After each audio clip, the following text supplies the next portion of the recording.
കഴിഞ്ഞ എപ്പിസോഡിൽ നിങ്ങൾ കണ്ടിരിക്കും. അതായത് കൊട്ടാരത്തിലേക്ക് കുതിരയുടെ പുറത്ത് ധൻരാജിന്റെ ശരീരം എത്തിയത്. അതിലൊരു കത്തുണ്ടായിരുന്നു. അത് വായിച്ചിട്ട് രഞ്ജിത് സിംഗിന്റെ കണ്ണുകൾ ചുവന്നു തുടിച്ചു. എന്തെന്നാൽ ദൂതനെ കുറിച്ച് ഒരു വിവരവുമില്ലായിരുന്നു. ഇപ്പോൾ തുടർന്ന് യുദ്ധം തുടങ്ങാനുള്ള എല്ലാ കാര്യങ്ങളും തുടങ്ങിക്കോളൂ. ഇനി വിക്രം സിംഗിന്റെ പേര് പോലും ഉണ്ടാവാൻ പാടില്ല. എല്ലാവരും പുറപ്പെട്ടോളൂ. ഇന്നലെ ജനിച്ച കുട്ടി എന്റെ അടുത്ത് യുദ്ധം ചെയ്യാൻ പോവുകയാണോ? രഞ്ജിത്ത് യുദ്ധത്തിനുള്ള ഏർപ്പാടുകൾ ചെയ്തു. കൊട്ടാരത്തിൽ നിന്നും രാജകുമാരി വൈശാലിയെ തേടി പോകാൻ തുടങ്ങി. സന്ധ്യയായപ്പോഴേക്കും രാജാവ് രഞ്ജിത് സിംഗിന്റെയും പിന്നെ രാജകുമാരി വൈശാലിയുടെയും സൈന്യങ്ങൾ എതിരെതിരായി നിന്നു. രാജകുമാരി അവരുടെ സ്ഥലത്തിൽ ഉറങ്ങുകയായിരുന്നു. ഒരു വീരൻ അവിടെ നിന്ന് ഓടി വന്നു. യുദ്ധത്തിനെ കുറിച്ചുള്ള വിവരം അവനാണ് വന്ന് പറഞ്ഞത്. രാജകുമാരി, എന്തു പറ്റി? എന്തിനാ ഇങ്ങനെ നിലവിളിക്കുന്നേ? രാജകുമാരി അമ്മ, രാജാ വിക്രം നമ്മളെ അടിക്കാൻ തുടങ്ങി. എന്ത്? എത്ര വലിയ തെറ്റാണിത്!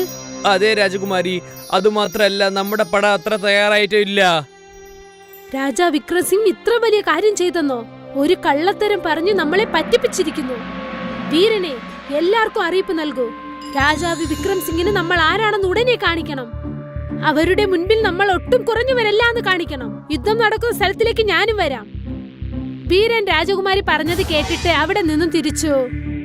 രാജകുമാരിക്ക് ഈ പ്രതീക്ഷിക്കാത്ത യുദ്ധം കാരണം വലിയ ദേഷ്യം വന്നു.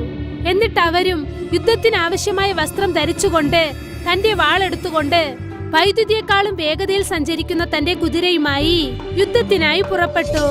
രണ്ട് സൈന്യവും മാറി മാറി യുദ്ധം ചെയ്തു. രാജകുമാരിയുടെ മുഖം മറയ്ക്കപ്പെട്ടിരുന്നു. അവർ രാജാവിനോടൊപ്പം യുദ്ധം ചെയ്യാൻ തുടങ്ങി. രാജകുമാരി, നീ വല്ലാതെ തിമിര് പിടിച്ചവളാണ്. ഇത്രയും പറഞ്ഞിട്ട് നീ യുദ്ധം ചെയ്യാൻ തുടങ്ങി. അതെ, അഹങ്കാരി തന്നെയാണ്. പക്ഷെ പറഞ്ഞു പറ്റിക്കുന്നതോ പുറകിൽ കുത്തുന്നതോ എന്റെ സ്വഭാവമല്ല. വൈശാലി തന്റെ വാളുകൊണ്ട് രഞ്ജിത് സിംഗിനോടൊപ്പം യുദ്ധം ചെയ്തു.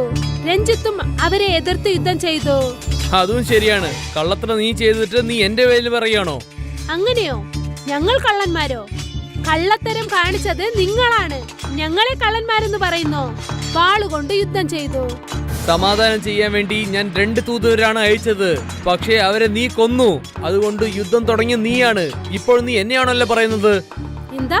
അവർ രണ്ടുപേരും ഇവിടെ വന്നപ്പോൾ ഞങ്ങൾ സമാധാനത്തിന് സമ്മതിച്ചതല്ലേ? പിന്നെ ഇന്ന് രാത്രി തന്നെ ഞാൻ എന്റെ സൈന്യത്തോടൊപ്പം തിരിച്ചു പോകാമെന്ന് വാക്ക് നൽകിയതാണല്ലോ. അങ്ങനെയാണോ? അപ്പോൾ ജീത്ത് എവിടെയാണ് മറഞ്ഞു പോയതെന്ന് ഇപ്പോഴാണ് മനസ്സിലാവുന്നത്. രാജകുമാരി ദേഷ്യത്തിൽ നിറഞ്ഞിരുന്നു. അവർ രണ്ടുപേരും വാളുകൊണ്ട് യുദ്ധം ചെയ്തു. അപ്പോൾ രഞ്ജിത്തും ദേഷ്യത്തോടെ യുദ്ധം ചെയ്തു. അപ്പോഴാണ് രാജകുമാരി വൈശാലിയുടെ മുഖത്തിലുണ്ടായിരുന്ന മുഖംമൂടി താഴേക്ക് വീണത്. രാജകുമാരി വൈശാലി വളരെ ഭംഗിയുള്ളവളായിരുന്നു. രഞ്ജിത്തിന്റെ വാൾ സ്തംഭിച്ചുപോയി. അദ്ദേഹം തന്റെ സൈന്യത്തോട് യുദ്ധം നിർത്താൻ പ്രഖ്യാപിച്ചു. യുദ്ധം നിർത്തി സൈനികരൊക്കെ ഉറങ്ങാനായി പോയി. രാജകുമാരി, ഞാൻ എപ്പോഴും യുദ്ധം വിരുമ്പിയ ആളല്ല. നമ്മുടെ തൂതുവരാണ് നമ്മളെ പറ്റിച്ചത്. അതിനുള്ള ശിക്ഷ അവന് തീർച്ചയായിട്ടും കിട്ടും. നിനക്ക് ആ രാജ്യം വേണമെങ്കിൽ യുദ്ധം ചെയ്യാതെ തന്നെ ഞാൻ ആ രാജ്യം തന്നോളാം. എനിക്ക് രാജാവ് രഞ്ജിത്ത് വേണം. വേറൊന്നും തന്നെ വേണ്ട. ഞാൻ നിങ്ങളെ കല്യാണം കഴിക്കാൻ ആഗ്രഹിക്കുന്നു. രാജാവ് രഞ്ജിത്ത് ചിരിച്ചുകൊണ്ട് കല്യാണത്തിന് സമ്മതിച്ചു. രാജകുമാരിയെയും കൂട്ടി രഞ്ജിത്ത് കൊട്ടാരത്തിലേക്ക് എത്തി.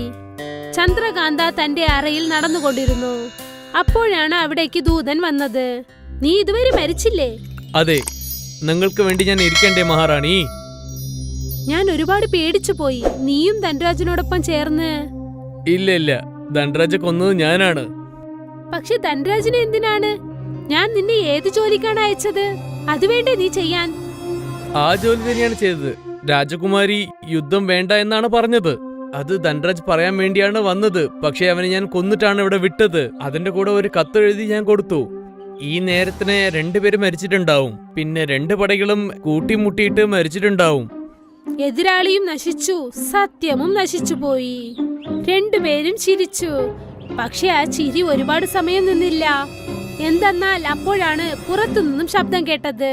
മഹാരാജാവ് രഞ്ജിത് സിംഗ് വിജയിക്കട്ടെ എന്ന്. അദ്ദേഹം ഇവിടെ എത്തി എന്നാണ് തോന്നുന്നത്. ആ ശരി, നീ എന്താ വിചാരിച്ചത്? തിരിച്ചു വരരുതെന്നോ? ഞാൻ ആ വൈശാലിയുടെ മരണമായിരുന്നു ആഗ്രഹിച്ചത്. മഹാരാജാവ് ദേഷ്യത്തോടാണ് പോയത്. നിങ്ങൾ വിചാരിക്കുന്നുണ്ടോ അവര് ദേഷ്യത്തോടെ ഉണ്ടാവില്ലെന്ന്? ശരി, വാ പോയി നോക്കാം. രണ്ടുപേരും പുറത്തു ചെന്ന് നോക്കി. രണ്ടുപേരും ആശ്ചര്യത്തിലായി. എന്തെന്നാൽ രാജകുമാരി വൈശാലി ഇപ്പോ റാണിയായി മാറിയിരിക്കുന്നു. രണ്ടുപേരുടെ കഴുത്തിലും പൂമാലയുണ്ടായിരുന്നു. ചന്ദ്രകാന്ത ഇത് കണ്ടിട്ട് ഒരുപാട് ദേഷ്യപ്പെട്ടു. പിന്നെ ദൂതൻ വേർത്തൊലിക്കാൻ തുടങ്ങി. ദൂതൻ അവിടെ നിന്നും ഓടി രക്ഷപ്പെടാൻ ശ്രമിച്ചു. പക്ഷെ ഭടന്മാരൊക്കെ അവനെ പിടിച്ചു. എന്നിട്ട് റാണി വൈശാലി മുൻപിലേക്ക് വന്ന് അവന്റെ കഴുത്ത് തുണ്ടിച്ചു. അകത്തേക്ക് വന്ന് കേറിയപ്പോഴേക്ക് കൊന്നോ? വൈശാലി മറുപടി ഒന്നും പറഞ്ഞില്ല. ചന്ദ്രകാന്തയ്ക്ക് തന്ത്രമന്ത്രങ്ങളൊക്കെ നന്നായിട്ട് അറിയാം. അതുകൊണ്ട് അവൾ ധ്യാനം ചെയ്യാൻ തുടങ്ങി. ഞാൻ ആ വൈശാലിയെ നശിപ്പിക്കാതെ വിടില്ല. എന്റെ ഈ മായ തന്ത്രങ്ങൾ അവളെ ജീവിക്കാൻ സമ്മതിക്കില്ല. രഞ്ജിത്തും ചന്ദ്രകാന്തയോട് എത്രയോ പറഞ്ഞു മനസ്സിലാക്കാൻ ശ്രമിച്ചു. പക്ഷെ അദ്ദേഹം പറഞ്ഞത് അവൾ കേട്ടതേയില്ല. രഞ്ജിത്ത് ഇക്കാര്യം വൈശാലിയോട് ചെന്ന് പറഞ്ഞു. ചന്ദ്രകാന്തയ്ക്ക് എന്തു പറ്റിയെന്ന് എനിക്ക് അറിയില്ല. എന്താ, എന്തു പറ്റി? ഇനി ഞാൻ ഒരു യുദ്ധത്തിന് തയ്യാറല്ല. എനിക്ക് മനഃശാന്തിയാണ് വേണ്ടത്. എന്റെ കയ്യിൽ ഒരു മാന്ത്രിക മോതിരമുണ്ട്. അതിനോട് എന്ത് ചോദിച്ചാലും നൽകും. ഞാൻ ഈ കാര്യം മറന്നേ പോയി. ഇപ്പോൾ നമ്മൾ ഇതിനടുത്ത് എന്താണ് ചോദിക്കുക? ഇപ്പോൾ തന്നെ കൂടെ വരും, ഞാൻ കാണിക്കാം. വൈശാലി രഞ്ജിത്തിനെയും കൊണ്ട് പുറത്തേക്ക് പോയി. എന്നിട്ട് മോതിരത്തിനോട് പറഞ്ഞു, മാന്ത്രിക മോതിരമേ, എനിക്കൊരു വലിയ കൊട്ടാരം വേണം. പക്ഷെ ആർക്കും കാണാൻ പാടില്ല. അവിടെ ഞങ്ങൾ സന്തോഷത്തോടെ ജീവിക്കണം. രഞ്ജിത്തിന്റെ കൊട്ടാരത്തിനു മുൻപിൽ തന്നെ അങ്ങനെ ഒരു വലിയ കൊട്ടാരം ഉണ്ടായി. അത് വൈശാലിയെ കൊണ്ട് രഞ്ജിത്തിനെ കൊണ്ട് മാത്രമേ കാണാൻ പറ്റൂ. രണ്ടുപേരും ആ കൊട്ടാരത്തിനകത്തേക്ക് പെട്ടെന്ന് പോയി. അത് വളരെ ഭംഗിയുള്ളതായിരുന്നു. എന്നെ കൊണ്ട് ഇത് വിശ്വസിക്കാനേ പറ്റുന്നില്ല. അതായത് ഇത്ര വലിയ കൊട്ടാരം ഉണ്ടാവുമോ? പക്ഷേ ഈ കൊട്ടാരത്തിന്റെ പ്രത്യേകത എന്തെന്നാൽ രാത്രിയിൽ ഇത് എല്ലാവരുടെ കണ്ണിലും കാണും. പക്ഷെ പകലിൽ ആരുടെ കണ്ണിലും കാണില്ല. അപ്പോൾ നീ ഇവിടെ നിൽക്ക്. ഞാൻ എന്റെ എല്ലാ കാര്യങ്ങളും വിട്ടിട്ട് ഞാൻ തിരിച്ചു വരാം. രഞ്ജിത്ത് തന്റെ കൊട്ടാരത്തിലേക്ക് പോയി വിവരം അറിയിച്ചു. ഇനി മുതൽ രാജകുമാരൻ വീറാണ് രാജാവെന്ന് പ്രഖ്യാപിച്ചു.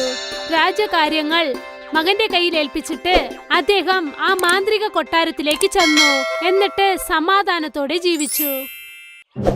കഴിഞ്ഞ എപ്പിസോഡിൽ നിങ്ങൾ കണ്ടിരിക്കും, അതായത് കൊട്ടാരത്തിലേക്ക് കുതിരയുടെ പുറത്ത് ധൻരാജിന്റെ ശരീരം എത്തിയത്. അതിലൊരു കത്തുണ്ടായിരുന്നു. അത് വായിച്ചിട്ട് രഞ്ജിത് സിംഗിന്റെ കണ്ണുകൾ ചുവന്നു തുടിച്ചു. എന്തെന്നാൽ ദൂതനെ കുറിച്ച് ഒരു വിവരവുമില്ലായിരുന്നു. ഇപ്പോൾ തുടർന്ന് യുദ്ധം തുടങ്ങാനുള്ള എല്ലാ കാര്യങ്ങളും തുടങ്ങിക്കോളൂ. ഇനി വിക്രം സിംഗിന്റെ പേര് പോലും ഉണ്ടാവാൻ പാടില്ല. എല്ലാവരും പുറപ്പെട്ടോളൂ. ഇന്നലെ ജനിച്ച കുട്ടി എന്റെ അടുത്ത് യുദ്ധം ചെയ്യാൻ പോവുകയാണോ? രഞ്ജിത്ത് യുദ്ധത്തിനുള്ള ഏർപ്പാടുകൾ ചെയ്തു. കൊട്ടാരത്തിൽ നിന്നും രാജകുമാരി വൈശാലിയെ തേടി പോകാൻ തുടങ്ങി.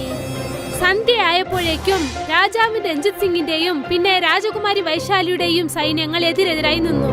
രാജകുമാരി അവരുടെ സ്ഥലത്തിൽ ഉറങ്ങുകയായിരുന്നു. ഒരു വീരൻ അവിടെ നിന്ന് ഓടി വന്നു. യുദ്ധത്തിനെ കുറിച്ചുള്ള വിവരം അവനാണ് വന്ന് പറഞ്ഞത്. രാജകുമാരി, എന്തു പറ്റി? എന്തിനാ ഇങ്ങനെ നിലവിളിക്കുന്നേ? രാജകുമാരി അമ്മ, രാജാ വിക്രം നമ്മളെ അടിക്കാൻ തുടങ്ങി. എന്ത്? എത്ര വലിയ തെറ്റാണിത്! അതെ രാജകുമാരി, അതുമാത്രല്ല നമ്മുടെ പട അത്ര തയ്യാറായിട്ടില്ല. രാജാ വിക്രം സിംഗ് ഇത്ര വലിയ കാര്യം ചെയ്തെന്നോ? ഒരു കള്ളത്തരം പറഞ്ഞു നമ്മളെ പറ്റിപ്പിച്ചിരിക്കുന്നു. വീരനെ, എല്ലാവർക്കും അറിയിപ്പ് നൽകൂ. രാജാവ് വിക്രം സിംഗിന് നമ്മൾ ആരാണെന്ന് ഉടനെ കാണിക്കണം. അവരുടെ മുൻപിൽ നമ്മൾ ഒട്ടും കുറഞ്ഞവരല്ല എന്ന് കാണിക്കണം. യുദ്ധം നടക്കുന്ന സ്ഥലത്തിലേക്ക് ഞാനും വരാം. വീരൻ രാജകുമാരി പറഞ്ഞത് കേട്ടിട്ട് അവിടെ നിന്നും തിരിച്ചു. രാജകുമാരിക്ക് ഈ പ്രതീക്ഷിക്കാത്ത യുദ്ധം കാരണം വലിയ ദേഷ്യം വന്നു.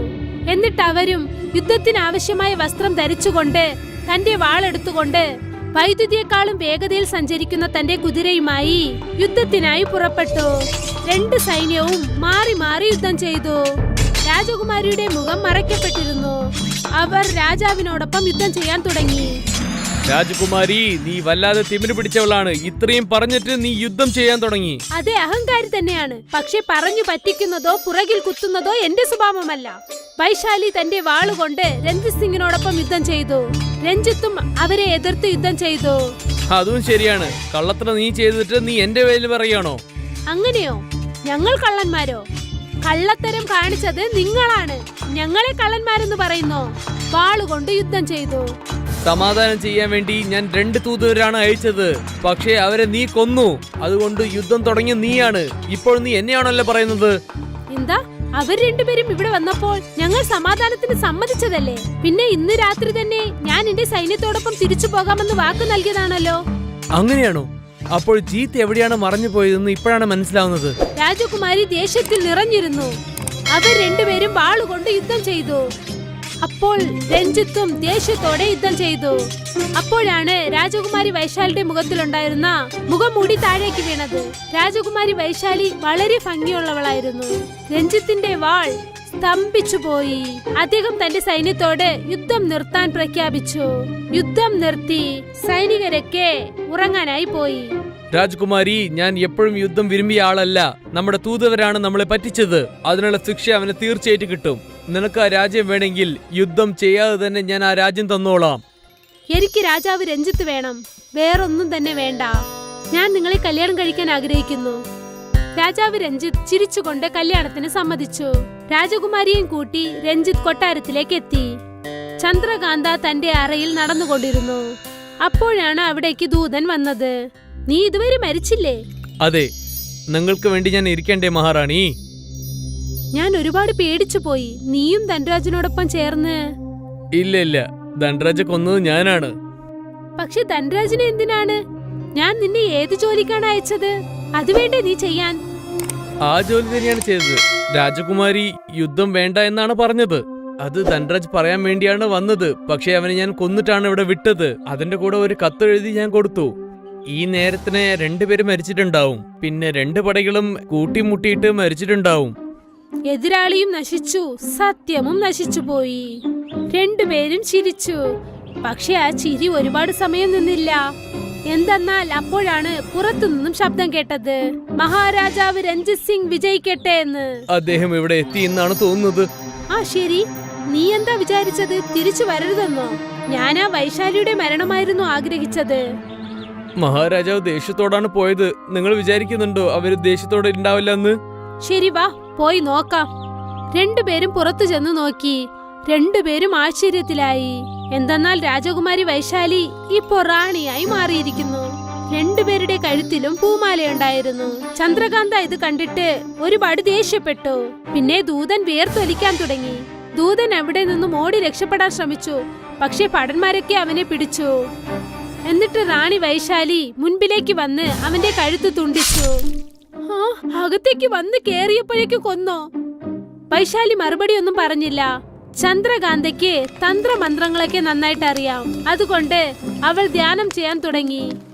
ഞാൻ ആ വൈശാലിയെ നശിപ്പിക്കാതെ വിടില്ല. എന്റെ ഈ മായതന്ത്രങ്ങൾ അവളെ ജീവിക്കാൻ സമ്മതിക്കില്ല. രഞ്ജിത്തും ചന്ദ്രകാന്തയോട് എത്രയോ പറഞ്ഞു മനസ്സിലാക്കാൻ ശ്രമിച്ചു. പക്ഷെ അദ്ദേഹം പറഞ്ഞത് അവൾ കേട്ടതേയില്ല. രഞ്ജിത്ത് ഇക്കാര്യം വൈശാലിയോട് ചെന്ന് പറഞ്ഞു. ചന്ദ്രകാന്തയ്ക്ക് എന്തു പറ്റിയെന്ന് എനിക്ക് അറിയില്ല. എന്താ, എന്തു പറ്റി? ഇനി ഞാൻ ഒരു യുദ്ധത്തിന് തയ്യാറല്ല. എനിക്ക് മനഃശാന്തിയാണ് വേണ്ടത്. എന്റെ കയ്യിൽ ഒരു മാന്ത്രിക മോതിരമുണ്ട്. അതിനോട് എന്ത് ചോദിച്ചാലും നൽകും. ഞാൻ ഈ കാര്യം മറന്നേ പോയി. ഇപ്പോൾ നമ്മൾ ഇതിനടുത്ത് എന്താണ് ചോദിക്കുക? ഇപ്പോൾ തന്നെ കൂടെ വരും, ഞാൻ കാണിക്കാം. വൈശാലി രഞ്ജിത്തിനെ കൊണ്ട് പുറത്തേക്ക് പോയി. എന്നിട്ട് മോതിരത്തിനോട് പറഞ്ഞു, മാന്ത്രിക മോതിരമേ, എനിക്കൊരു വലിയ കൊട്ടാരം വേണം. പക്ഷെ ആർക്കും കാണാൻ പാടില്ല.